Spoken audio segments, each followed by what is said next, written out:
तबारकत रब्बना व तआलैत।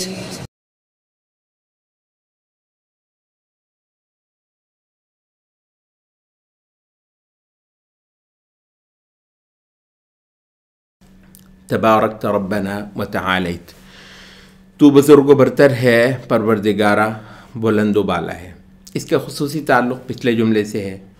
पीछे जुमला क्या गुजरा था? इन्नहु ला यज़िल्लु मन वालैत व ला यइज़्ज़ु मन आदैत। यानी तेरी हमसरी करना किसी का बस नहीं, तेरी दुश्मनी करके कोई जीने का नहीं और तेरी दोस्ती करके कोई मरने का नहीं। तबारकत रब्बना व तआलैत। यूँ दुआ का इख्तिताम खुदा की तारीफ़ पर हो रहा है।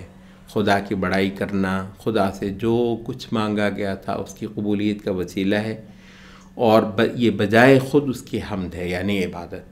सना पर आगे भी हमारी जो कुनूत की दूसरी दुआ है उसमें कुछ बात आ रही है। इस दुआ के इख्तिताम पर शेख अलबानी कुछ दीगर अहादीस की बिना पर एक मज़ीद जुमला के गाहे बगाहे इजाफ़े को भी दुरुस्त करार देते हैं। ला मंजा मिनका इल्ला इलैक, यानी नहीं तुझसे बचकर जाने की कोई जा ए खुदाया मगर तेरी ही तरफ।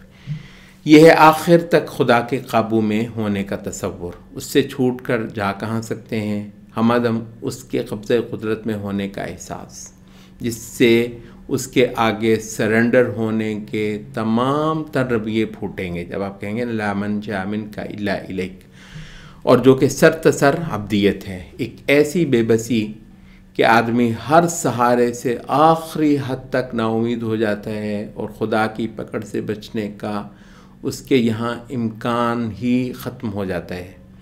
यूँ एक बार दुनिया अंधेर हो जाने के बाद जब उसको खुदा का सहारा नज़र आता है तो गोया हफ्त इक़लीम हाथ आ गए। ला मंजा मिनका इल्ला इलैक, ये जो इलैक में आपको सारी रोशनी उम्मीद नज़र आ गई। एक ऐसा रोज़न खुला कि ये सब हौल और अंधेरे जाते रहे। चुनांचे ये खौफ और उम्मीद का संगम हुआ। बहुत ज़बरदस्त है ये जुमला, ला मंजा मिनका इल्ला इलैक, खौफ और उम्मीद का संगम। खौफ खुदा की बहुत बड़ी इबादत है और उम्मीद खुदा की एक और बहुत बड़ी इबादत है। यहाँ ये दोनों ही इबादतें एक दूसरी में आ मिली और इबादत की असल हैत सामने आ गई। अब्दियत का यही असल मकाम है।